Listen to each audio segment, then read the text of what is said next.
2010 के पहले इंडिया की जो स्टॉक मार्केट की ट्रेडिंग की जो इंडस्ट्री थी उसमें दो तरह के प्लेयर्स थे। या तो ऐसे प्लेयर्स थे जिन्होंने स्टॉक मार्केट में अपने बाल सफेद कर दिए थे, यानी बहुत ही एक्सपीरियंस्ड प्लेयर थे, या तो एचडीएफसी सिक्योरिटी और आईसीआईसीआई सिक्योरिटी जैसे बड़े बड़े प्लेयर थे। लेकिन दो यंग लड़के इस इंडस्ट्री में आते हैं और इस स्टॉक मार्केट ट्रेडिंग की इंडस्ट्री को हिला के रख देते हैं और बड़े बड़े प्लेयर्स को पछाड़ देते हैं। हाँ दोस्तों, मैं बात कर रहा हूं ज़ीरोधा के बारे में। कैसे ज़ीरोधा ने आईसीआईसीआई, एचडीएफसी और बाकी के स्टॉक मार्केट के ट्रेडिंग के जो बड़े बड़े प्लेयर्स थे उनको कैसे पछाड़ दिया, देखेंगे हम आज के इस वीडियो में। वीडियो को अंत तक देखिएगा और चैनल पे नए तो चैनल को सब्सक्राइब कीजिए। ज़ीरोधा के सक्सेस की सच्चाई आपको अब तक किसी ने नहीं बताई होगी। ज़ीरोधा के सक्सेस की हकीकत यह थी कि ज़ीरोधा 2010 में शुरू हुई थी और 2014 के बाद इंडिया में बिजनेस करने का जो तरीका था ना, वो पूरी तरह से बदल गया, क्योंकि इंडिया में ऑनलाइन बिजनेस का बहुत बड़ा बूम आ गया। यानी पेन से लेके गेहूं तक, ऑनलाइन एजुकेशन से लेके स्टॉक ट्रेडिंग तक सब कुछ ऑनलाइन होने लगा और ज़ीरोधा अपनी सर्विसेज जो थी वो ऑनलाइन देती थी। इसलिए ज़ीरोधा की प्रोडक्ट धड़ल्ले से बिकने लगी। ऑनलाइन बूम के पीछे बहुत सारे कारण जिम्मेदार थे। इंडिया में इंटरनेट लोगों को कौड़ियों के दाम पे मिलता था, इसलिए सबके पास मोबाइल था।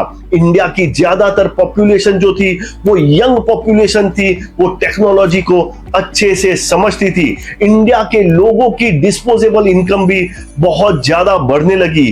कोविड के बाद ये सिनारियो और ज्यादा चेंज हो गया, क्योंकि लोगों को पता चल गया कि हमारे लाइफ में पैसिव इनकम होना बहुत ही ज्यादा जरूरी है।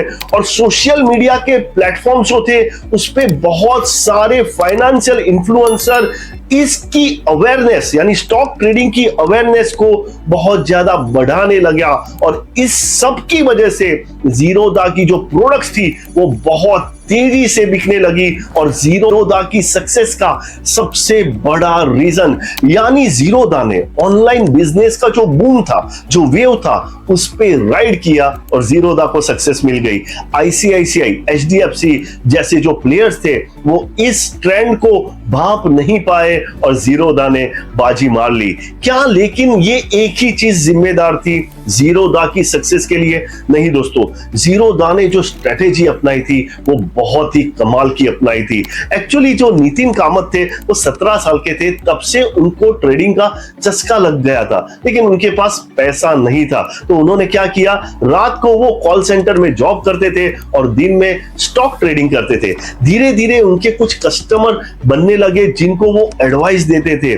स्टॉक ट्रेडिंग के बिजनेस को समझने के लिए उन्होंने रिलायंस मनी की स्टॉक ट्रेडिंग की फ्रेंचाइजी ले ली। धीरे धीरे करके वो स्टॉक ट्रेडिंग का जो बिजनेस था उसकी डिटेल्स, उसकी निटी ग्रिटी समझने लगे। स्टॉक ट्रेडिंग का बिजनेस करते करते नितिन कामत को स्टॉक ट्रेडिंग की इंडस्ट्री में बहुत सारे गैप्स, बहुत सारे प्रॉब्लम्स, बहुत सारी इनएफिशिएंसीज नजर आने लगी और उनको लगा कि ये गैप्स को फिल करके, इन प्रॉब्लम्स को एड्रेस करके वो एक बहुत बड़ा बिजनेस एम्पायर बना सकते हैं। और ये गैप्स क्या थे? सबसे पहला, उस टाइम पे स्टॉक ट्रेडिंग की जो कंपनियां थी वो अपने कस्टमर से बहुत ज्यादा कमीशन चार्ज करती थी।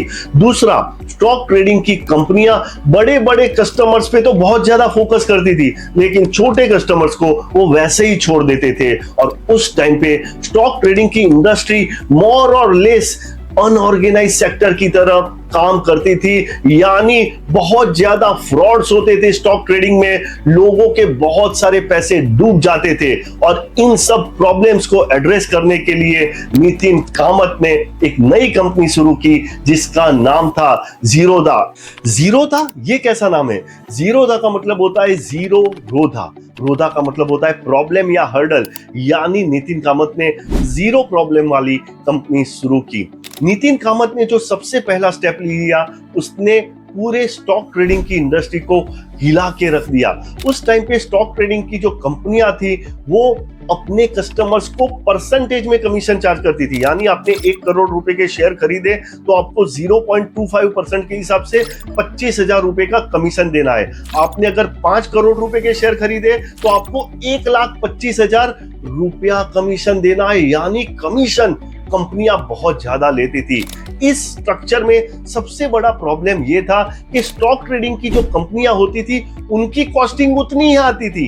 यानी आपने 1 लाख रुपए के शेयर खरीदे तो भी स्टॉक ट्रेडिंग की कंपनियों को उतनी कॉस्टिंग आएगी। 5 करोड़ रुपए के आपने शेयर खरीदे तो भी स्टॉक ट्रेडिंग की कंपनी को उतनी ही कॉस्टिंग आएगी। कॉस्टिंग में कोई चेंज नहीं होता था, लेकिन स्टॉक ट्रेडिंग की कंपनियां ज्यादा वॉल्यूम पे ज्यादा कमीशन चार्ज करती थी और ये बहुत ही गलत बात थी। तो नितिन कामत ने क्या किया? नितिन कामत ने किसी भी ट्रांजैक्शन अगर आप करोगे तो उस पे उन्होंने फ्लैट 20 रुपए का कमीशन लेना शुरू किया।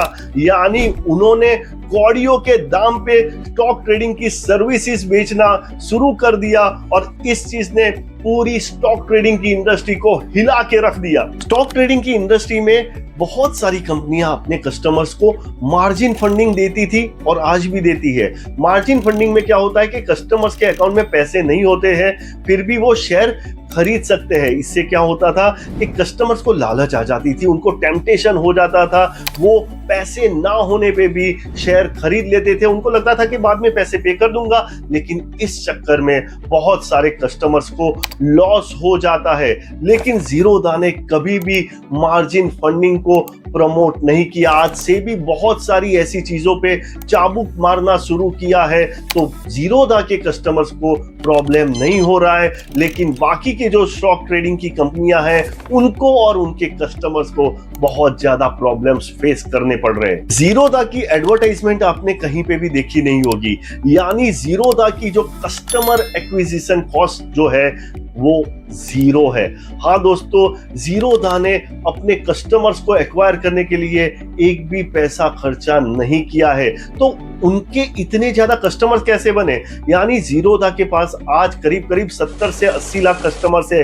इतने ज्यादा कस्टमर्स को उन्होंने कैसे एक्वायर किया? शुरुआत में जीरोधा ने क्या किया? डोर टू डोर कैंपेन किया। यानी वो घर घर जाते थे और वो अपनी प्रोडक्ट्स के बारे में कस्टमर्स को बताते थे। वो सोसाइटीज में और इंडस्ट्रियल एरियाज में इवेंट्स करते थे और कस्टमर्स को एक्वायर करते थे। दूसरा, उन्होंने रेफरल प्रोग्राम्स भी बहुत सारे शुरू किए थे। तो वर्ड ऑफ माउथ पब्लिसिटी के जरिए भी उन्होंने बहुत सारे कस्टमर्स को एक्वायर किया। 2014-15 के आसपास वो डिलीवरी सेगमेंट में जीरो ब्रोकरेज का प्रोडक्ट्स लेके आए जो बहुत ही ज्यादा हिट हो गया। तो उनके कस्टमर्स बहुत ज्यादा बढ़ने लगे। लेकिन आज भी जीरोधा कस्टमर्स को एक्वायर करने के लिए किसी भी सेलिब्रिटी को कोई पैसा नहीं देता है। कहीं पे भी टीवी पे या ऑनलाइन कोई कैंपेन नहीं करता है। तो उनकी कॉस्टिंग बहुत ही ज्यादा कम है। जीरोधा को इतना कम कमीशन कैसे परवड़ता है? देखिए, जीरोधा का इतना कम कमीशन चार्ज करने के पीछे और एक रीजन है। जीरोधा अपने कस्टमर्स को एडवाइजरी सर्विसेज नहीं देता है, वो इन्वेस्टमेंट एडवाइजरी सर्विसेज नहीं देता है। वो अपने कस्टमर्स को ये नहीं बताता है कि कौन से शेयर खरीदने और कौन से शेयर नहीं खरीदने हैं। इसको काउंटर करने के लिए जीरोधा अपने कस्टमर्स को एजुकेट करता है कि आपको स्टॉक्स को एनालाइज करने के लिए क्या क्या चीज पता होनी चाहिए। तो इस तरह से भी जीरोधा अपनी कॉस्टिंग कम कर देता है और कस्टमर्स को कम कमीशन चार्ज कर पाता है। जीरोधा ने यहाँ पे 2 स्ट्रेटेजीज अपनाई। सबसे पहले उन्होंने अपनाया blue ocean strategy. Blue ocean strategy ये कहती है कि अगर आपको बड़ा बिजनेस बनाना है तो जरूरी नहीं है कि आप टफ कंपटीशन करें, आप अनटैप मार्केट को भी एक्वायर कर सकते हैं और अपने बिजनेस को बड़ा कर सकते हैं। और यही जीरोधा ने किया। जो इंडिया के करोड़ों लोग थे जो स्टॉक मार्केट में ट्रेडिंग करना चाहते थे, उनको एक्वायर किया और उन्होंने अपना बहुत बड़ा बिजनेस बनाया। दूसरा, उन्होंने ये किया कि लो मार्जिन हाई वॉल्यूम पे कंसंट्रेट किया और अपने बिजनेस को नए ऊंचाइयों तक लेके गए। जीरोधा ने टेक्नोलॉजी पे पैसा खर्चा करके अपने कस्टमर्स के लिए अच्छे फीचर्स को इंट्रोड्यूस किया है। उनके स्टॉप लॉस के जो फीचर्स है वो बहुत ही अच्छे हैं। उनके एसआईपी के फीचर्स भी बहुत ज्यादा अच्छे हैं, यानी आप अपने एसआईपी को कभी भी बढ़ा सकते हो, कभी भी कम कर सकते हो, कभी भी पॉज कर सकते हो। ये सभी फीचर्स उन्होंने इंट्रोड्यूस किए हैं। उनका ब्रोकरेज कैलकुलेटर अगर आप देखोगे तो आप दंग रह जाओगे। आपको पहले से ही पता होता है कि आपके कौन से ट्रेड का कितना पैसा लगेगा। ये बाकी के स्टॉक ट्रेडिंग के जो कंपनी है ये फीचर्स नहीं देते हैं, ये आपको सुविधाएं नहीं देते हैं। किसी भी इंडस्ट्री में चाहे कितने ही बड़े प्लेयर्स एग्जिस्ट करते हो, कितने ही एक्सपीरियंस प्लेयर्स एग्जिस्ट करते हो, लेकिन अगर आप नए प्रोडक्ट्स लेके, इनोवेटिव प्रोडक्ट्स लेके, कस्टमर सेंट्रिक प्रोडक्ट्स लेके एंटर करोगे तो आपको कोई हरा नहीं सकता है। यही साबित किया है नितिन कामत और निखिल कामत की जीरोधा ने। आशा करता हूं ये वीडियो आपको पसंद आया होगा। इस वीडियो को ज्यादा से ज्यादा लोगों के साथ शेयर कीजिए और वीडियो पसंद आए तो वीडियो को लाइक कीजिए। और अगर आप ये चाहते हैं कि हम इस तरह के बेहतरीन वीडियोस आप तक लेके आए तो हमारे चैनल को सब्सक्राइब कीजिए और सब्सक्राइब करते टाइम बेल आइकन दबाना बिल्कुल ना भूलें। अपडेटेड रहिए, इन्फॉर्म्ड रहिए, क्योंकि दुनिया बदल रही है।